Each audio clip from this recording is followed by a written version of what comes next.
entre Génesis y Apocalipsis, seguramente encontrará la carta del apóstol Pablo a los Efesios, capítulo 2. Y vamos a estar por unos minutos incursionando en un tema bastante conocido, pero como dijo el apóstol, no me canso de repetiros las mismas cosas porque es para nuestra enseñanza, es para nuestro beneficio. Una de las fórmulas, como hemos aprendido así la psicología educativa, diga lo contrario ahora, es la repetición, tanto escucharlo, terminamos aprendiéndolo. La parte que nos haría falta es la parte crítica, ese pensamiento analítico en que podamos decir que lo aprendido lo llevamos a la práctica, comprendiendo de qué manera me afecta a mí. Así que allí en Efesios 2, Efesios 2, versículo 1 y 2, vamos a estar trayendo una palabra que tiene por título Rompiendo Cadenas. La palabra de hoy que el Señor trae a nuestros corazones se titula Rompiendo Cadenas. Voy a leer, usted me sigue en una lectura silenciosa, solamente los versículos 1 y 2 del segundo capítulo de Efesios. Dice así la palabra del Señor: y Él os dio vida a vosotros cuando estabais muertos en vuestros delitos y pecados, en los cuales anduvisteis en otro tiempo, siguiendo la corriente de este mundo, conforme al príncipe de la potestad del aire, el espíritu que ahora opera en los hijos de desobediencia. Diga conmigo, el espíritu que ahora opera en los hijos de desobediencia. En estos días le decía a alguien que existen dos clases de hijos. O sea, en nuestra existencia hay dos padres, hay dos papás. La palabra nos dice en Juan 1:12 que a los que creen en su nombre les dio potestad de ser llamados hijos de Dios. Ser hijo de Dios no es tan solo un privilegio. Ser hijo de Dios va más allá. Pero indudablemente, si yo no soy hijo de Dios, no me quedo en el limbo, no me quedo neutro. Si yo no soy hijo de Dios, soy hijo del diablo. Y el lunes en el estudio bíblico estudiábamos acerca del daño que producen las mentiras. Y yo le decía a los hermanos, la persona que es mentirosa, así diga que es creyente, si es mentirosa, es hija del diablo. Si es hija del diablo, ¿es creyente? No, porque los creyentes son hijos de Dios. Ahora el apóstol Pablo nos está diciendo que hay un espíritu que opera en los hijos de desobediencia. Un espíritu que manipula, que funciona en todos aquellos que no son hijos de Dios. Estoy comenzando con esta parte para que la tengamos en mente, porque cuando nosotros recibimos a Cristo como nuestro Salvador, nuestra vida debe cambiar, y debe cambiar para bien.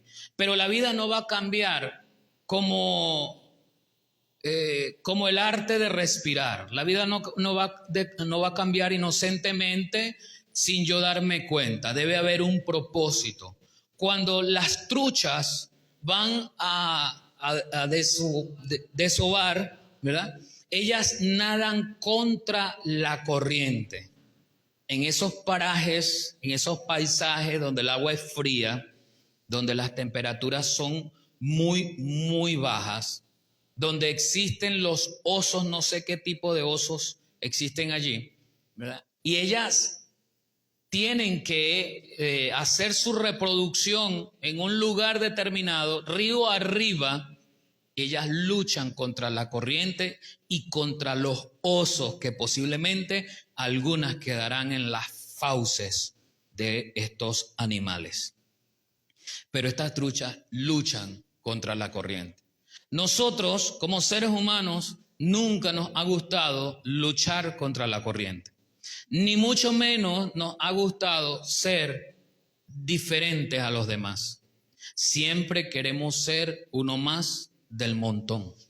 Siempre queremos seguir la moda que los demás siguen, como los demás lo hacen. Quizás es un poco más fácil para mí si ya tengo un modelo y no hago mi propia forma de vida, sino que como ya tengo un modelo y ese modelo es muy cercano a mí, ese modelo me inspira, ese modelo crea un patrón de conducta en mí, entonces es más fácil servir y seguir a ese modelo y yo no quiero cambiar. El apóstol Pablo le dice a los corintios, de modo que si alguno está en Cristo, la palabra nueva nos habla de no solamente una renovación, porque la renovación implica que sobre el mismo fundamento se colocan cosas nuevas, pero en el ser yo no soy solamente renovado. Para Cristo yo no soy solamente renovado, yo fui transformado en algo nuevo, en algo que nadie ha estrenado, en algo que nadie ha usado. Entonces mi vida debe verse transformada contra la corriente. Y para nadar contra la corriente, usted y yo debemos romper las barreras que los ríos y la corriente y el fluir en la dirección que va imponen para nuestra vida como discípulos de Cristo.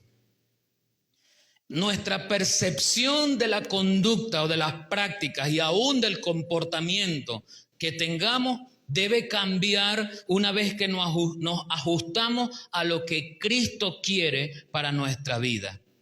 Eso nos hace o nos debería hacer diferentes. Nos debemos ver diferentes. Si todos usan una camisa de color marrón, por ejemplo, si yo nado contra la corriente, mi camisa tiene que ser de otro color. No puede ser de la misma, del mismo color. Cuando usted y yo aceptamos a Cristo, nuestro vocabulario cambia. ¿Es un proceso? Sí, pero cambia. La palabra dice, ninguna palabra corrompida salga de vuestra boca. Así que usted y yo no tenemos derecho de decir maldiciones. Y sepa usted que la palabra maldición no es solamente el escrito literalmente maldición, M-A-L-D-I. No solamente eso, o sea, de mi boca, el hecho de que yo no diga maldito no quiere decir que no estoy maldiciendo. Hay algunas quejas que son de maldición. Cuando mi vida yo la ato o cuando ato a otra persona en un querer malo, como por ejemplo, ojalá lo parta un rayo. Eso es una maldición. Ojalá te quedes sin comida. Eso es una maldición. Ojalá no prosperes. Eso es una maldición. Pero la Biblia nos enseña a nosotros que debemos romper la barrera de la maldición y dejar de decir maldiciones. Aunque las palabras groseras cambian según el contexto de nuestra cultura, de nuestros países, yo creo que nos debemos cuidar de las palabras del doble sentido y de las palabras que en directo no son de doble sentido. Y yo tengo que tener conciencia para cambiar mi lenguaje, porque he sido llamado por el Señor a que antes, cuando anduvimos en pasado, cuando estuvimos muertos, éramos hijos de desobediencia. Ahora, como nuevas criaturas, debemos romper las barreras que nos sostenían limitados al padre de este mundo, el diablo, Satanás. El apóstol Pablo le escribe a los corintios sobre lo novedoso de la vida en Cristo. La versión palabra española de la Biblia dice en ese mismo versículo de 2 Corintios 5:17, quien vive en Cristo es una nueva criatura. Lo viejo ha pasado y una nueva realidad está presente. Por eso es que la gente no entiende cómo nosotros podemos decir que a los que aman a Dios todas las cosas les ayudan a bien. Pero quiero decirle algo, muchos de nosotros ni siquiera vivimos esa realidad presente porque no hemos cambiado nuestro modo de ser. Queremos seguir siendo los mismos Queremos seguir siendo apadrinados por el mismo sistema del mundo, pero queremos recibir al mismo tiempo las bendiciones que Dios tiene exclusivamente para sus hijos. Hay bendiciones generales que Dios tiene para todo el mundo. Son bendiciones universales. La oportunidad de ser salvos, el hecho de que llueva sobre buenos y malos, el hecho de que salga el sol sobre justos e injustos, son bendiciones universales. Total, eso viene de Dios para todos. Y viene de Dios para todos porque en el momento que el malo recibe el sol, está recibiendo la oportunidad de seguir vivo y poder acceder a la bendición más grande que Dios ha puesto sobre la tierra, a Cristo Jesús. Todavía tiene tiempo, así que es una bendición. Pero usted y yo como hijos de Dios, se nos ha reservado para nosotros bendiciones más específicas. No estoy hablando de la prosperidad material. Estoy hablando del poder ver la vida de una manera distinta como la corriente del sistema la ve. Pero nosotros nos dejamos ciertas vendas y no queremos ver la realidad de lo que acontece a nuestro alrededor. La forma como espiritualmente opera en lo invisible el enemigo para cautivar con el Halloween, por ejemplo, las mentes de las criaturas que en el ejercicio de su conducta no son hijos de Dios, son hijos del diablo. El culto a la muerte no debería ser algo para celebrar en la vida ni en la casa de ningún cristiano, de ningún creyente. Pero, ¿cuál es la realidad? ¿Cuál es la realidad? Que nuestro carácter se alinea con el carácter de las personas, porque yo tengo 50, 60 años viviendo en este mundo y soy así y no estoy dispuesto o dispuesta a cambiar. Y si tengo que pegar 4 gritos, pego 4 gritos y digo 4 groserías para imponer mi autoridad. Pero esa es la fórmula como el Señor nos ha enseñado a ser mansos, porque el Señor dice, sed mansos como yo soy manso. ¿Sí se da cuenta? Rompiendo barreras, porque antes estábamos muertos, ahora estamos vivos. ¿Pero vivos para quién? ¿Para el mundo o para Dios? ¿Vivos para quién? ¿Para la corriente del sistema o para Dios? Solo que para el que es libertino, esa corriente del mundo le es atractiva y lo que Dios demanda le es religiosidad y categoriza a los demás como religiosos, como fariseos, por querer cumplir lo que Dios demanda de nuestra vida. Que en ninguna manera, desde aquí, por lo menos yo he hablado de que Dios demanda que usted se coloque falda o pantalón. No.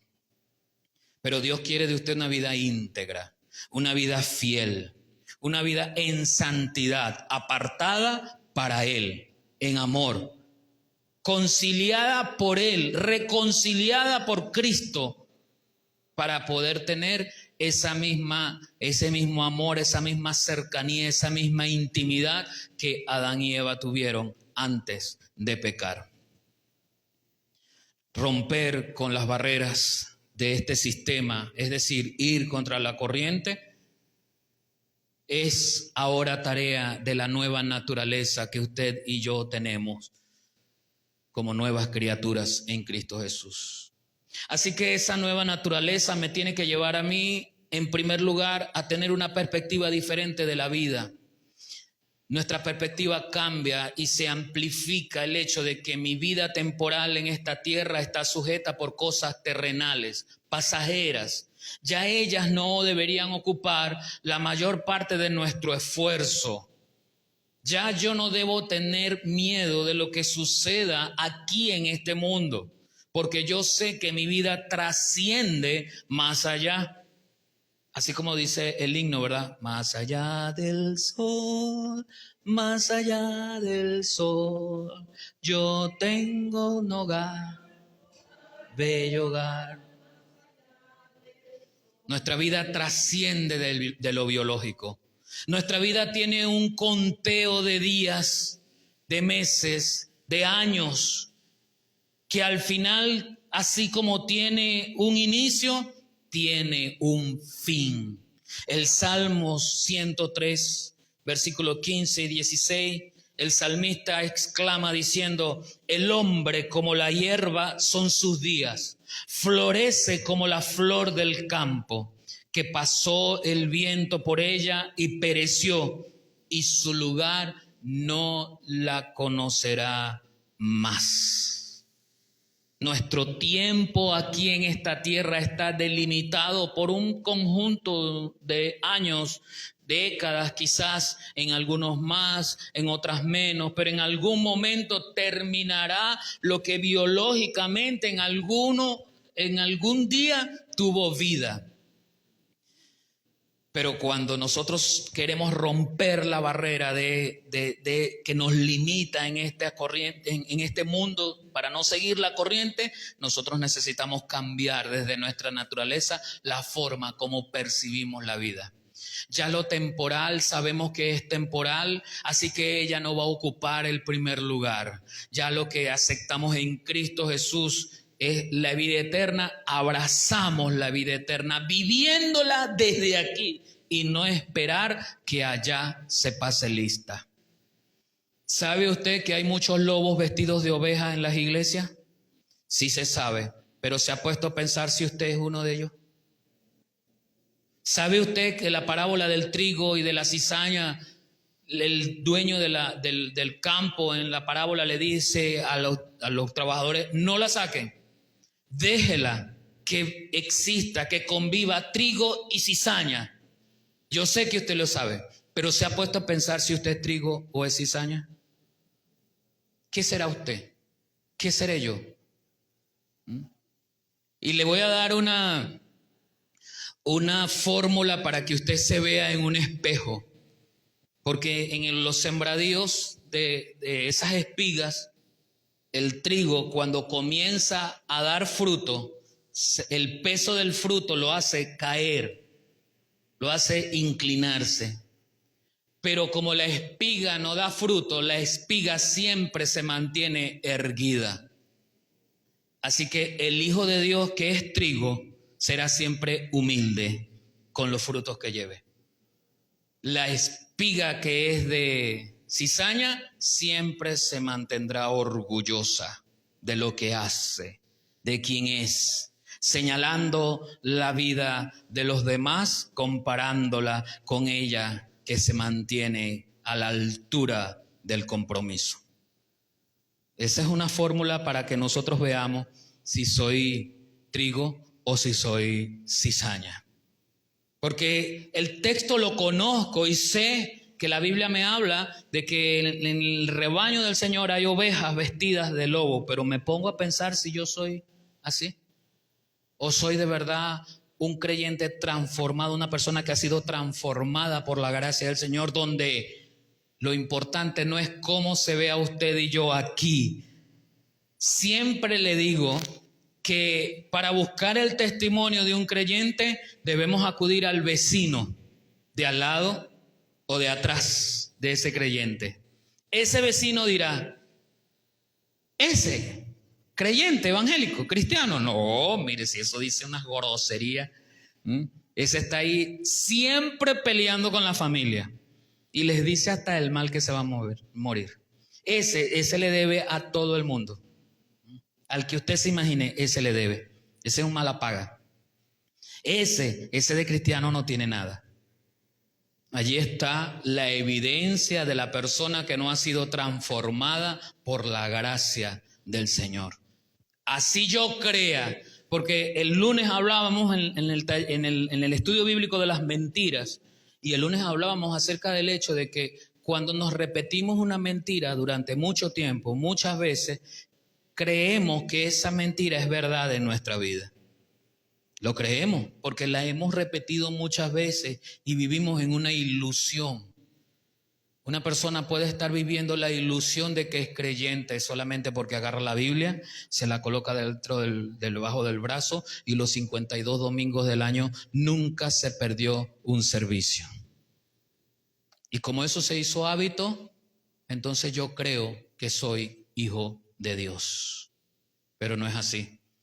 Si jamás he luchado contra la corriente, si no me he despojado del viejo hombre, si la vieja naturaleza sigue viva en mí, no soy una nueva criatura.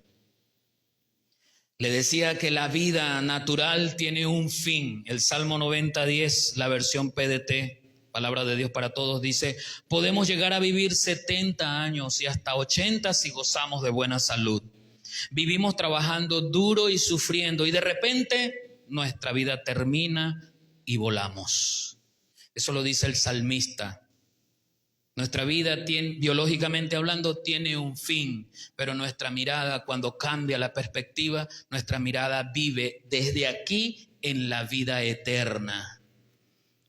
Nuestra vida biológica aquí nos prepara, nos condiciona, nos apercibe de lo que significa vivir en la vida eterna, sin esperar cuando allá se pase lista. ¿Sí me entiende cuando le digo cuando ya se pase lista? No, hay un himno que dice: cuando allá se pase lista, cuando allá se pase lista, cuando allá se pase lista. Y a veces esperamos comportarnos bien, dar testimonio, a veces esperamos manifestar lo que Dios ha puesto en nosotros cuando allá se pase lista. No, hermano. Nuestra perspectiva de la vida eterna hoy debe ser aquí, en este momento, en mi presente. El Señor Jesús le dijo a sus discípulos en Juan 10, 27 y 28: mis ovejas oyen mi voz, yo las conozco y ellas me siguen. Yo les doy, fíjense que no dice yo les daré, busque su Biblia, Juan 10, 27 y 28.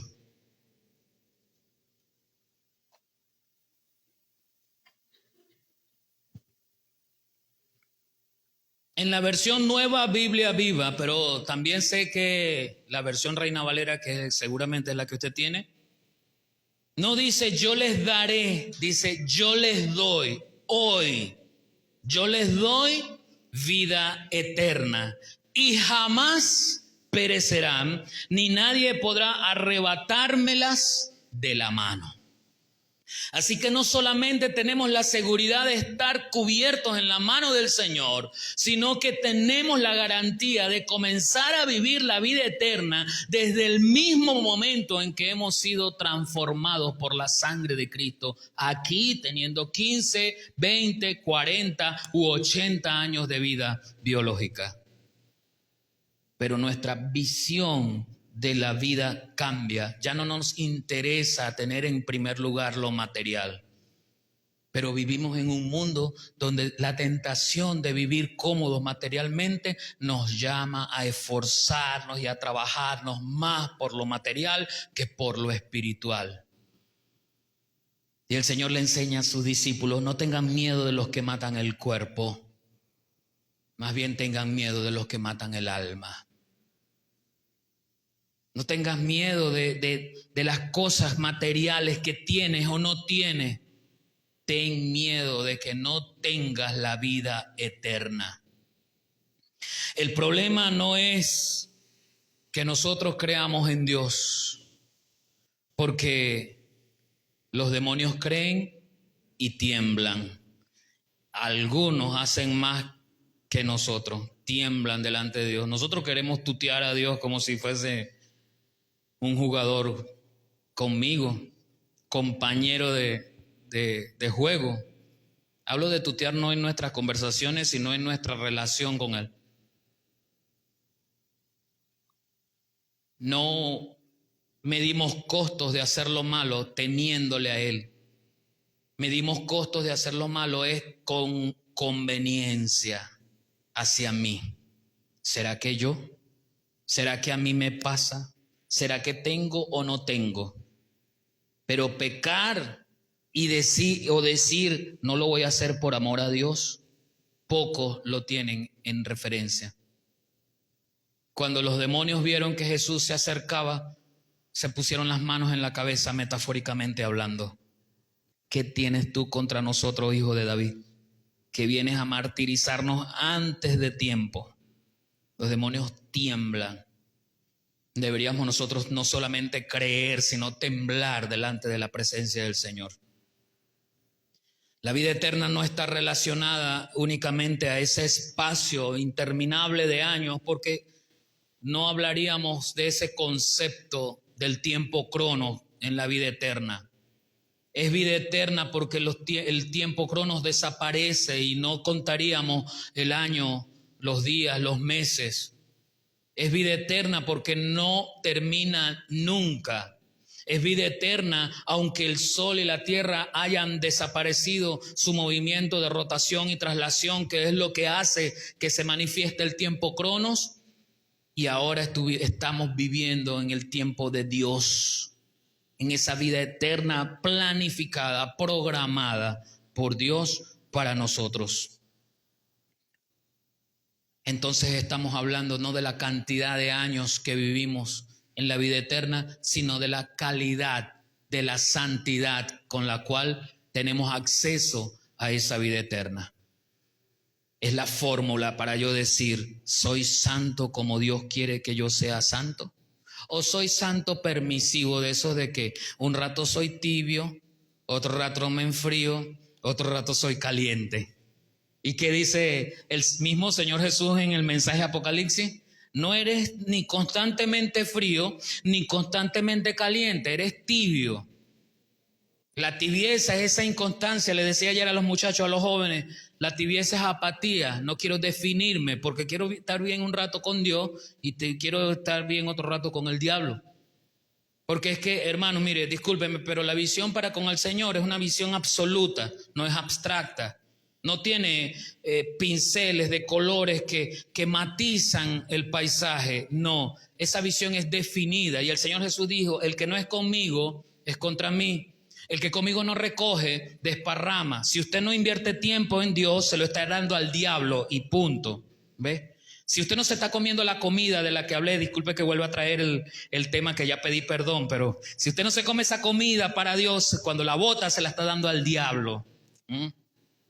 Si su vida no está destinada para Dios, su vida está destinada para el diablo. Así que lo importante es ver la calidad, no la cantidad de años que pasa en la vida eterna, sino la calidad de los años que tengo aquí con acceso a la vida eterna. En el Evangelio según Juan, capítulo 17, el Señor explica y dice en el versículo 3, y esta es la vida eterna, que te conozcan a ti, el único Dios verdadero, y a Jesucristo a quien has enviado. No hay otro intermediario, no hay otra figura, no hay otro santo en quien podamos creer que nos dé acceso a conocer a Dios y mucho menos experimentar la riqueza de vivir la vida eterna. No lo hay. La vida eterna se consigue porque conocemos a Dios a través de Jesucristo. Esa es nuestra forma de romper las barreras que nos mantienen silenciados. El poder disfrutar la vida eterna se concentra en el poder de la resurrección.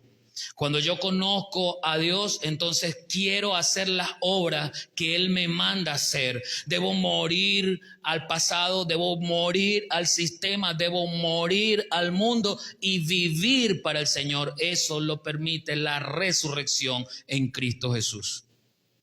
Dice el apóstol Pablo enseñando acerca de la resurrección, que si somos muertos con Él, viviremos con Él también. Si hemos sido muertos, resucitamos con Él.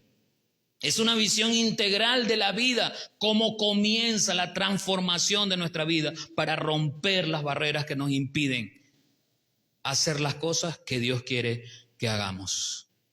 En la carta del apóstol Pablo a los Filipenses, capítulo 3, versículos 10 y 11, dice, a fin de conocerle y el poder de su resurrección y la participación de sus padecimientos, llegando a ser semejantes a Él en su muerte, si en alguna manera llegase a la resurrección de entre los muertos. Así como Cristo murió, yo muero. Y así como Cristo resucitó, yo he resucitado para Dios.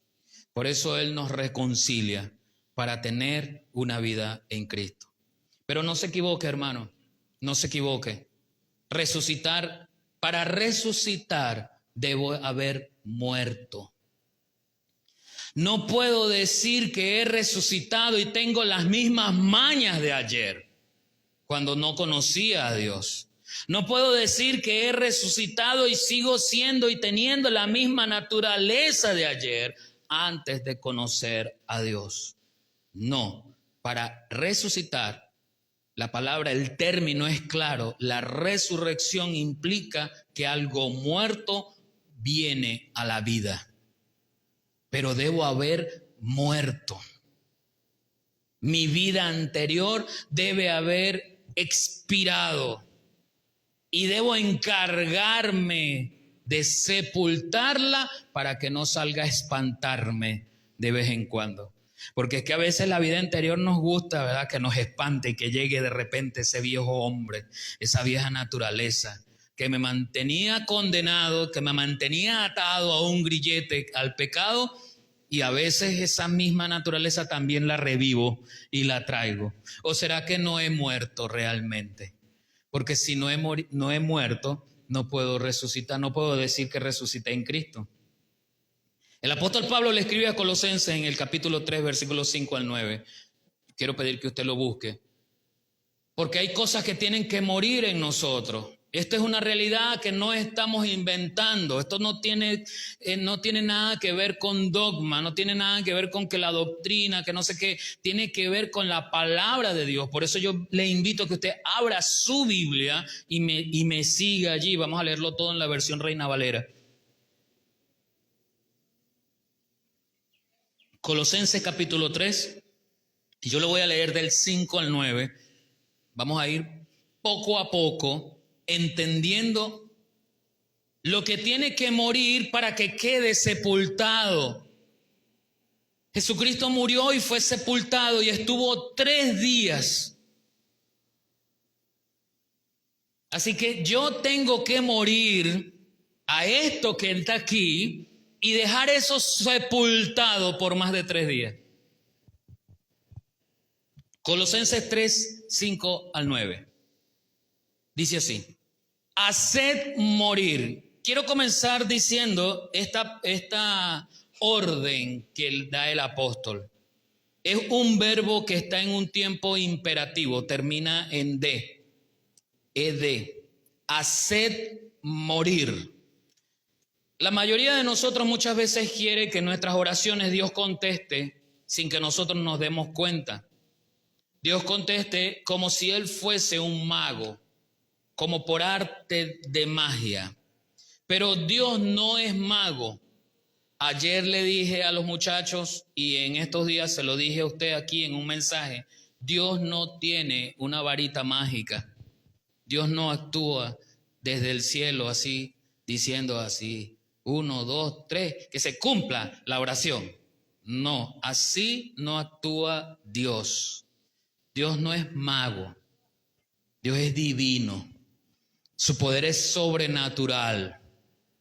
Y Él usa instrumentos que somos usted y yo para hacer su obra aquí en la tierra. ¿Hay eventos sobrenaturales y milagrosos? Por supuesto que sí. Pero cuando, por ejemplo, escuchamos de alguien que tuvo una experiencia, cuando el Señor, por ejemplo, recordando aquella experiencia de mi hermana Carmen Elena, cuando estaba en vida y nos contaba que oraba al Señor y que no tenía mercado en su casa, y estando estacionada en algún lugar en su Malibú blanco, ¿se acuerdan el Malibú blanco de la hermana? Cuando fue hasta su carro, estaban unas bolsas de comida en su Malibú y ella no tenía dinero para comprar comida y ella no había abierto eso. ¿Pero usted cree que las bolsas de comida se le aparecieron así de la nada? No, alguien se equivocó o no, alguien las puso allí. Un instrumento de Dios las puso allí. Cuando usted agarra su cuenta y está llorando la cuenta ahí en el celular, cuenta de ahorro llorando ahí en 0 y algunas están en -0, ¿verdad? Y de pronto le llegan 100 bolívares. ¿Usted cree que aparecieron ahí como por arte de magia? O una persona se equivocó o Dios movió el corazón de otro para depositarle eso. Para usted es un milagro, pero eso no apareció de la nada. Dios usa sus instrumentos.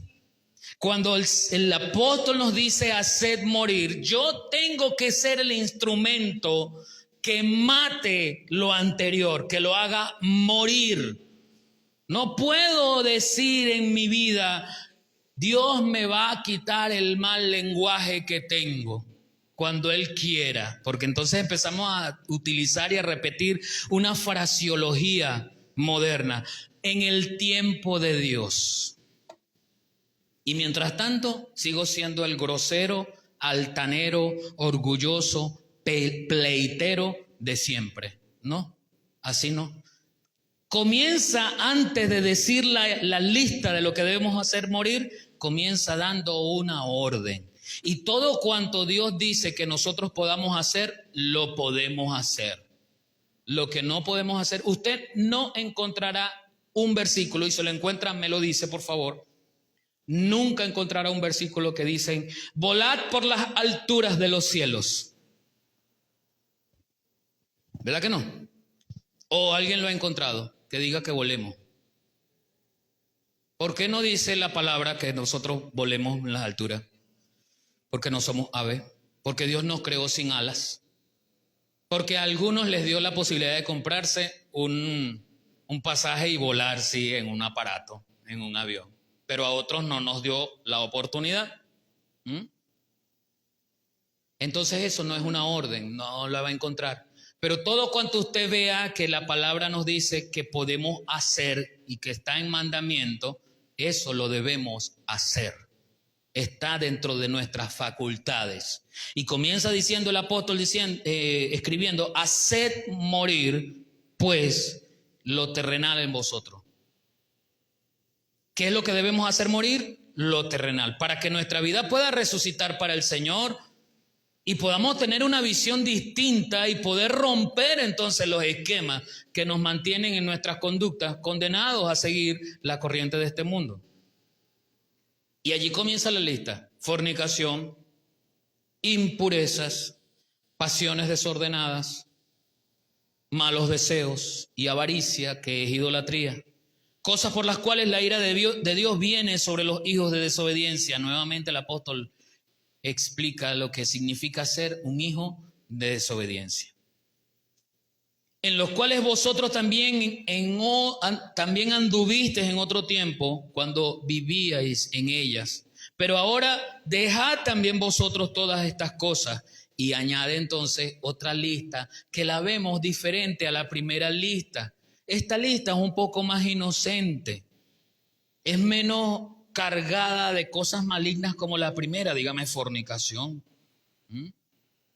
adulterio, son cosas que para nosotros son caca, son extremadas. Pero la segunda lista es más suave en la determinación de los pecados que nosotros los hemos clasificado como pecados, ¿verdad?, de colores blancos, de colores negros, pecados grandes, pequeños. No es así, pero lo hemos hecho. Hemos determinado que el asesino es peor que el mentiroso, pero tanto el asesinato como la mentira es pecado. Hemos determinado que el adúltero es más feo que el chismoso. Pero el chisme también es un pecado. La murmuración es un pecado. Tan pecado, tan grande como puede ser el fornicario o el adúltero, o el brujo, la hechicería. Pero usted lea en su Biblia, vaya a su Biblia y vea esta lista inocente. Porque es que nosotros caemos allí. Mire esta lista inocente. En los cuales anduviste también vosotros todas estas cosas: ira, enojo, malicia, blasfemia, palabras deshonestas de vuestra boca. Y ratifica el apóstol diciendo: no mintáis los unos a los otros nuevamente, habiéndoos despojados del viejo hombre con sus hechos. Esta es la vieja naturaleza que debe morir. Usted ya no puede ser una persona iracunda, No se ponga el sol sobre vuestro enojo, dice el Señor. Si usted es una persona iracunda, revísese si es hijo de Dios o hijo del diablo, porque el hijo de Dios no puede ser una persona iracunda. Nuestro carácter debe cambiar. No es cuestión de que así nací.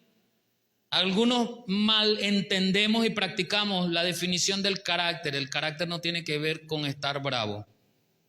El carácter no tiene que, él sí tiene carácter, sí, porque anda bravo. No, eso no es carácter. Es una forma de manifestar el carácter. Pero el que tiene un semblante más manso también tiene un carácter. Tener carácter no es si es manso o es iracundo. Tener carácter es tener determinación. Es saber decidir. Eso es tener carácter. Que tu sí sea sí y tu no sea no. Cuando no sabemos sostener nuestra palabra en el tiempo, es una persona que no tiene carácter, que no se define. Pero en Cristo, usted y yo, nuestro carácter no puede estar definido por la ira. Airaos, pero no pequéis. No se ponga el sol sobre vuestro enojo. Ambas cosas me están diciendo que es posible que a mí se me salga un poquito de ira, pero yo debo controlar la ira. Eso no puede estar en mí siempre. No puede ser algo repetitivo. Hoy me acosté y hice las paces y se me quitó la ira. Mañana es un nuevo día para irarme hasta las 6 de la tarde que se oculta el sol. No, señor, eso no es. Así no es. Así no funciona. Lo segundo que yo debo cambiar, hermano, no solamente es mi perspectiva, sino yo debo cambiar entonces la forma como las cosas le agradan a Dios, no como me agradan a mí. Yo debo vivir mi vida no como a mí me agrada, como supongo que debe ser. Es siempre pensando cómo le agrada a Dios. Una vez que yo he asumido el hecho de que mi perspectiva cambia, ya no importa la vida material, trasciendo más allá, he muerto, he dejado las cosas del pasado en el pasado, he resucitado para Cristo, ahora a mí me interesa agradar a Dios, porque soy su hijo. Entonces usted, de una u otra manera, tiene que buscar siempre conocer qué es lo que le agrada a Dios para saber cómo conducirme conforme a lo que Dios dice, o conforme a lo que Dios quiere. En el libro de Isaías, capítulo 5, versículo 20, dice una expresión del profeta que viene como una advertencia para aquellos que quieren seguir su propia idea de cómo agradar a Dios. Dice el profeta, ay de los que a lo malo dicen bueno y a lo bueno malo, que hacen de la luz tinieblas y de las tinieblas luz, que ponen lo amargo por lo dulce y lo dulce por lo amargo. Fíjense cómo comienza la expresión ay. Esa es una expresión así como la de los papás, ¿verdad? Que le dicen a los hijos, ay, llevas dos, la tercera.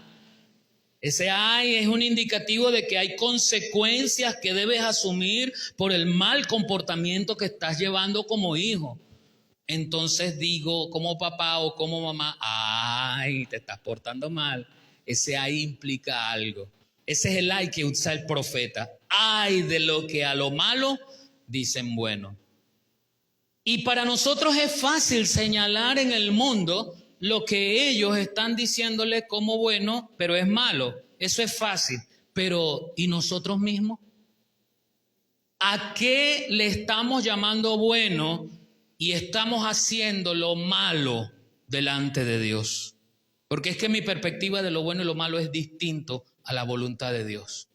Cuando el rey David se empeña en algo bueno, yo quiero que usted analice eso. No tenía nada de malo empeñarse en trasladar el arca del pacto, el arca de la alianza de un lugar a otro. Él quería mejorar. Él quería que eso fuese, y él creía dentro de sí que era bueno. Y decide entonces planificar la caravana que transportaría el arca de la alianza de un lugar a otro. Pero no se puso a considerar si eso le era agradable a Dios, si eso era lo que Dios quería. Y ya usted puede leer los eventos que siguieron a esa caravana cuando uno de los utensilio del arca, al moverse se iba a ir al suelo y eso no podía tocar nada inmundo. Y usted ve cómo el Señor responde ante esto que según David era bueno. ¿No le ha pasado a usted que usted piensa que algo es bueno, pero sin consultar con Dios, resulta que no era agradable y perfecto para Él? Pero nosotros creemos que en nuestra finita forma de pensar, eso es bueno. No basta con que yo crea que es bueno. Es muy fácil señalar afuera en cuanto a la identidad de género, cómo hay confusión y le están llamando a algo bueno que es malo. Eso es fácil, pero en mi vida, ¿qué puedo decir de mi vida que esté haciendo hoy, según mi perspectiva, como bueno, pero le agrada a Dios? Eso es lo que yo tengo que pensar. El apóstol Pablo escribe a los Corintios en la primera carta, capítulo 6, versículo 12, todas las cosas me son lícitas. A veces creemos que para hacer algo tenemos que evaluar si es legal, si jurídicamente se puede, tanto a nivel del país como a nivel espiritual, si la palabra quizás no dice nada en contra de ella o de eso. Pero no basta con analizar si es lícito o no. El apóstol dice en el capítulo 6, versículo 12, todas las cosas me son lícitas, mas no todas me convienen. Entonces, el hacer las cosas desde la perspectiva que sea agradable a Dios no es solo porque sea lícito, sino me conviene en Él. Y sigue diciendo el apóstol, todas las cosas me son lícitas, pero yo no me dejaré llevar por ninguna de ellas. No tendré, en otras palabras, pasiones desordenadas para hacer las cosas. Todo debe tener su ritmo, todo debe tener su espacio, aún nosotros como creyentes. ¿De qué le vale a un pastor 7 días a la semana sin vacaciones atender a un rebaño sin atender a su familia? Todas las cosas son lícitas. Es lícito que el pastor atienda al rebaño. ¿Le conviene estar 7x7, 24x7 atendiendo al rebaño y su familia, que es su primera iglesia? ¿Sí me explico, hermano? Ahí está la relación de lo que es bueno a mí y parece muy espiritual, pero ¿le es agradable a Dios? En Romanos capítulo 12, versículo 2, nos lleva aún más allá. Y nos dice en la versión PDT, el versículo 2, no vivan según el modelo de este mundo. Mejor dejen que Dios transforme su vida con una nueva manera de pensar. Debemos ejercitarnos en un pensamiento que haya nacido de lo que aprendimos de la palabra de Dios para poder juzgar las cosas como conviene a los santos, como dice la palabra. Y dejar de juzgar las cosas según la profesión que yo he aprendido.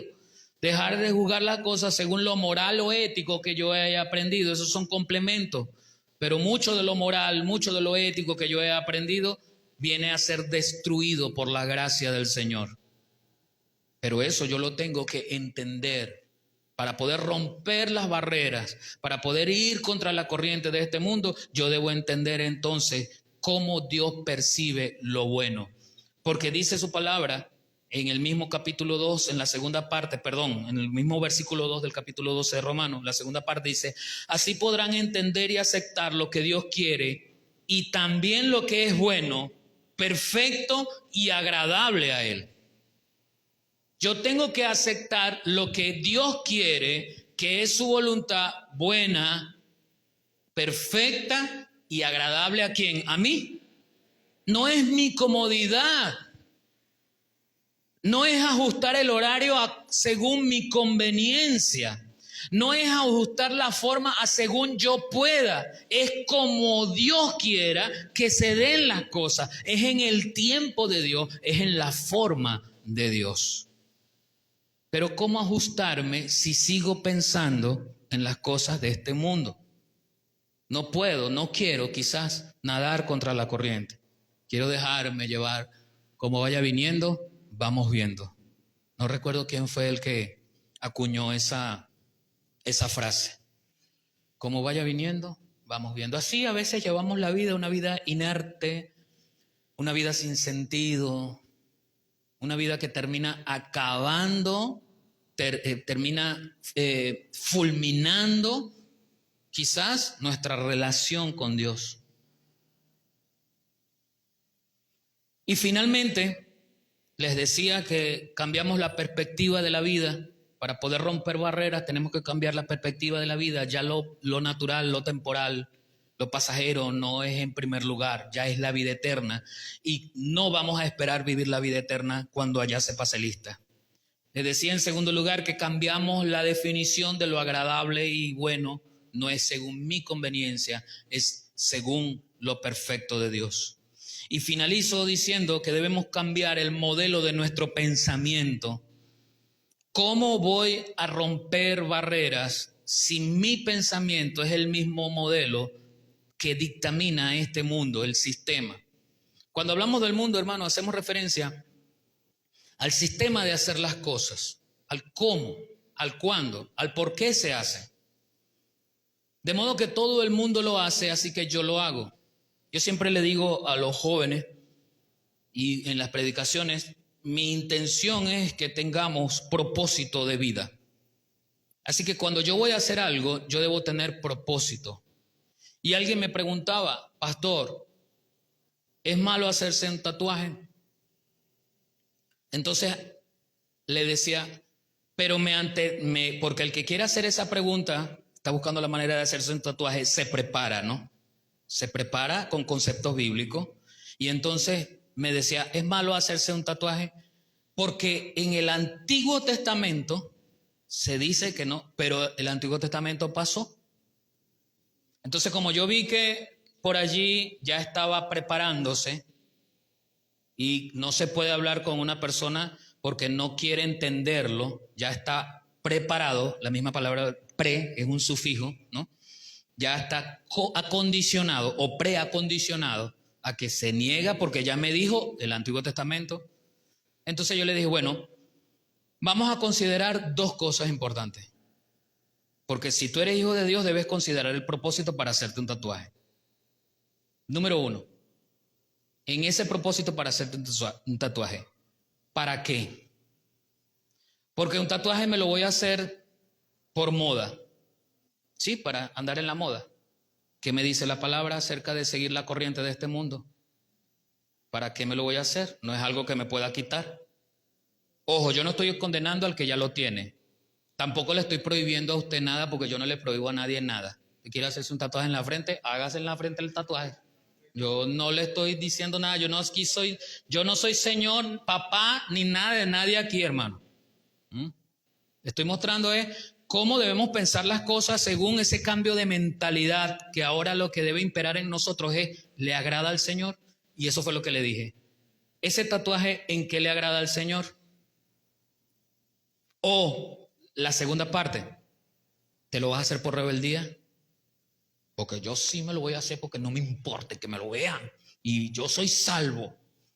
Pregunto, ¿el Hijo de Dios es rebelde? Entonces, ¿cuál es la idea de hacerse un tatuaje? ¿Rebeldía? ¿Moda? ¿Ah? Entonces, la idea de cambiar nuestra manera de pensar tiene que ir alineada al pensamiento de Dios. Y por eso esto está conectado con el segundo punto. ¿Le agrada a Dios? Si yo debo ver si le agrada a Dios, debo entonces cambiar mi pensamiento. Y muchos sueños, muchos anhelos que yo tengo en lo personal deben esperar o ser anulados. Yo le he contado varias veces mi experiencia de vida, no me gusta mucho hacerlo, pero le he contado varias veces mi experiencia de vida en relación al ministerio pastoral y a mi trabajo. Dos cosas que yo jamás planifiqué, jamás. Dos cosas que yo no quería estudiar, porque ser educador para mí fue un reto no desde el punto de vista de la práctica, sino del estudio. Porque de la práctica, gracias a Dios, estar aquí desde temprano me enseñó a dar clases. Gracias a Dios, usando a la maestra Felia Aurora Nava de Pérez, viuda de Pérez, nos enseñó a planificar la clase, a dar la clase. Excelente maestra. De modo que cuando llegué a dar clase, yo sabía cómo dar clase, pero estaba negado a estudiarla. Yo no quería pasar semestres en la universidad viendo filosofía, viendo psicología. Yo no quería eso. Yo le huía a eso. Pero no es lo que yo quiera. Finalmente, ¿qué terminé estudiando? Educación. Para la gloria de Dios, no lo estoy diciendo arrepentido. Estoy diciendo es que muchos de los sueños y los anhelos que nosotros tenemos personalmente tienen que ser cambiados porque no soy yo, ya no vivo yo, sino que vive Cristo en mí. Lo segundo que yo no quería hacer era pastor. Yo no quería ser pastor. Y de paso, muchos hermanos de la iglesia, la mayoría no están aquí, aunque otros sí, empezaron cuando yo tenía 9 años. ¿Te vas a ser pastor? ¿Te vas a ser pastor? Mi visión de 9 años es una visión infantil, una visión de niño, una visión corta. Veía cosas tontas, hermano. Claro, importantes para un niño, pero hoy digo tontas. Pero para mí en esa época era importante. El pastor que yo conocía era el pastor Arcadio, gordito y barrigón. El otro pastor que yo conocía era el pastor Antonio Terán, gordito y barrigón. Y como estamos transmitiendo, no voy a decir los otros pastores que también conocía que no son de nuestra congregación, gorditos y barrigones. Y yo decía, no, ese es el perfil de los pastores. Teniendo yo 9 años, yo no quiero ser pastor.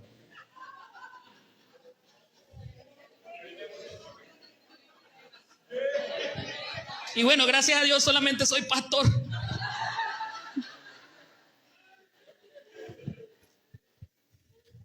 Es lo que Dios quiere para nuestra vida. Pero si nosotros no modelamos nuestro pensar en Dios, alineándonos con lo que Dios dice. El apóstol en la primera carta de Juan, capítulo 2, versículos 16 y 17, la versión PDT dice: esto es lo malo del mundo, querer complacer los malos deseos. ¿Ves? Si nosotros hemos definido para nuestra vida lo bueno de Dios, lo que Dios quiere, lo que esté fuera de Él, aunque a mí me parezca bueno, es malo. ¿Se entendió lo que dije? Si yo quiero algo para mí, estudios, carrera, esposa, pero eso no está alineado a lo que Dios quiere, eso es malo. Por eso me adelanto. Por eso el que está soltero se adelanta. ¿Ves? Se adelanta a buscar una muchacha que no encuentra quizás en su grupo de interés, que es la iglesia, donde se reúne, no encuentra la muchacha adecuada, todas son de repente muy mayores o todas son de repente muy menores, muy infantas, y decide ir a buscar en el mundo. Se le olvida que la palabra dice, no os unáis en yugo desigual con los incrédulos. Terminamos metiendo el pie en un barro donde el Señor ya nos había dicho que no es su deseo que nosotros estemos, pero lo hacemos, porque nos desesperamos, ¿ves? Nos desesperamos.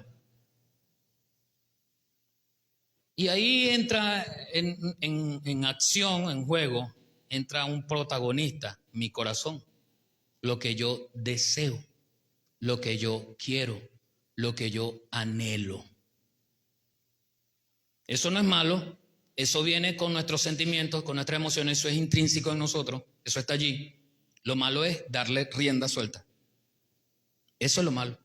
Yo tengo que saber entonces cómo hacer sujetar mis deseos a los deseos de Dios, porque sus deseos son buenos, agradables y perfectos y nos llevan hacia la vida eterna. Mis deseos no. Dice el apóstol, esto es lo malo del mundo, querer complacer los malos deseos, dejarnos atraer por lo malo que vemos y nos sentimos orgullosos de lo que tenemos. Por eso es que el tema de la migración para la iglesia es un tema álgido, es un tema que nos cuesta. Y lo voy a decir, no se vaya a ofender, pero tengo que decirlo. Para los que salimos los que salen del país huyendo. ¿Consultaste con Dios? ¿Era lo que Dios quería? Porque si nuestra vida está puesta en lo material y fuera de Venezuela, es que voy a lograr prosperar. No estoy diciendo que aquí estamos viviendo súper bien. No estoy diciendo que no vale la pena. Estoy diciendo le dije al Señor si eso era lo que me conviene, si ese es su propósito para conmigo, o simplemente agarré mis maletas y me fui. Y a todos cuanto he tenido la oportunidad de decirlo, y de hecho aquí en el 2015, 2016, que comienza la migración en masa, estuvimos predicando de eso. Lea usted Ruth capítulo 1. Y ahí está la palabra de Dios en relación con la migración. Yo no estoy diciendo que no debíamos salir, no estoy diciendo nada de eso. Repito lo que le dije, yo no soy dueño de nadie acá. Estoy diciendo consultamos al Señor para hacer las cosas, ese pensamiento de lo que yo quiero, pero cómo voy a prosperar, pero yo quiero un carro, pero yo quiero una casa. Para tener un carro, una casa, tengo que tener un trabajo, 2 trabajos, 3 trabajos. Amasando una fortuna que no termina de ser fortuna. Se me está pasando el tiempo, se me están cargando los años.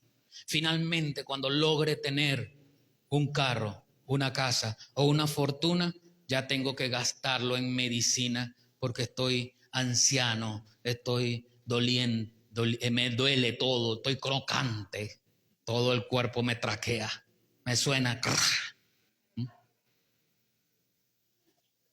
¿De qué valieron esos años de insomnio trabajando, 3, 4 trabajos, buscando la manera de tener un iPhone 25? No sé si ya existirá, no sé, estoy inventando, hermano, no sé.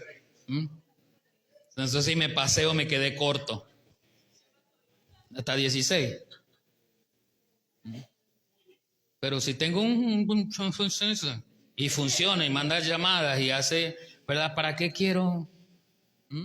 Pero mis deseos, mis anhelos, me hacen trabajar por cosas que no tengo que darle importancia. El mundo dice, pero sigue diciendo el capítulo 16, pero nada de eso viene del Padre, sino del mundo. ¿Dónde se origina mi anhelo? ¿En el mundo o en el Padre? Pocas veces he escuchado decir a alguien, quiero estudiar en un instituto bíblico, quiero profesionalizarme como teólogo. Pocas veces lo he escuchado. Pero nada de eso viene del Padre, sino del mundo. El mundo está llegando a su fin junto con los deseos que hay en él. Cuando el mundo llegue a su fin, todo lo que yo alcancé en el mundo, por el mundo, me lo llevo. No recuerdo cuándo fue que le dije en estos días que cuando usted se muera y yo me muera, si Cristo no ha venido, nos ha levantado antes, en la urna, ¿qué van a meter? En el cajón, ¿qué van a meter? Mi cuerpo, más nada. Yo puedo dejar instrucciones a mi esposa para que me meta el celular ahí, pero más nada. O sea, yo no voy a pasar para allá, para el otro lado con el celular. Ese celular va a quedar ahí. Así que cuando después que me muera y usted ve que el pastor Avi, ay Dios, me está llamando desde el más allá. A veces mi esposa seguramente lo está contactando ahí. El mundo está llegando a su fin junto con los deseos que hay en él. Pero el que hace lo que Dios quiere, vive para siempre. Romper las barreras implica cambiar percepciones de vida. Y culmino con Efesios 4, 22 al 24. Efesios 4, 22 al 24. Una tarea que nos ha encomendado el Señor a todos nosotros. Quiero decirle que yo no le estoy desanimando a que no haga proyectos en su vida. Tampoco le estoy diciendo que no trabaje, porque la palabra dice que el que no trabaja, que no coma. O sea, yo le estoy diciendo, trabaje, tenga proyectos, claro que sí. Si usted quiere ser profesional de alguna carrera, claro que sí, hágalo. Aquí tenemos a la doctora Arlet, estudió su doctorado, claro que sí. Al especialista o magíster José Luis, especialista, claro que sí, estudiaron. Al hermano Héctor que está haciendo su segunda carrera universitaria, claro que sí. Dari está estudiando enfermería, claro que sí. Estudiemos, profesionalicémonos, trabajemos por tener un carro y le da la cola al pastor cuando lo vea en la calle caminando. Pero que ese no sea el centro de nuestra vida, que eso no se convierta en el catalizador que necesito para seguir viviendo. Mi catalizador es Dios. El que me mueve a hacer las cosas es Dios a través de su Espíritu Santo. Dice Efesios 4, 22 al 24, escuche bien, en cuanto a la pasada manera de vivir, hay una manera de vivir que debe haber quedado ¿dónde? En el pasado. En cuanto a la pasada manera de vivir, despojados del viejo hombre, que por supuesto debe quedar ¿dónde? En ese pasado. Porque esa manera de vivir era un vestido que tenía el viejo hombre, pero no me voy a despedir del vestido y me traigo al viejo hombre desnudo también. Debo dejar a ese viejo hombre allá, ese carácter violento, ese carácter iracundo, ese carácter chismoso, ese carácter murmurador, ese carácter fornicario, ese carácter adúltero, ese carácter de malos deseos, de maledicencia. Ese carácter debe quedar allí atrás, en el pasado. Despojados del viejo hombre que está viciado conforme a los deseos engañosos, y renovados en el espíritu de vuestra mente, y vestidos del nuevo hombre, creado según ¿quién? Según mi forma de percibir la vida. ¿Creado según quién? ¿El delineamiento que hace mi esperanza, mi anhelo y mi deseo individual? No. Creados según Dios, en la justicia y santidad de la verdad. Así que tú y yo, hermano, estamos llamados a romper barreras caminando en la justicia y la santidad del Señor. Rompamos las barreras con el poder que nos ha dado Cristo a través de su palabra. Rompamos las barreras de este mundo con lo que Cristo quiere que nosotros hagamos, pero es según su voluntad. Rompamos las barreras con una nueva forma de pensar, según lo que Dios quiere para nosotros. Incline su rostro y reflexionemos por un momento en esta fórmula que el Señor quiere transmitirnos para que rompamos barreras. Y vamos a orar pidiéndole al Señor siempre su socorro y su ayuda al respecto.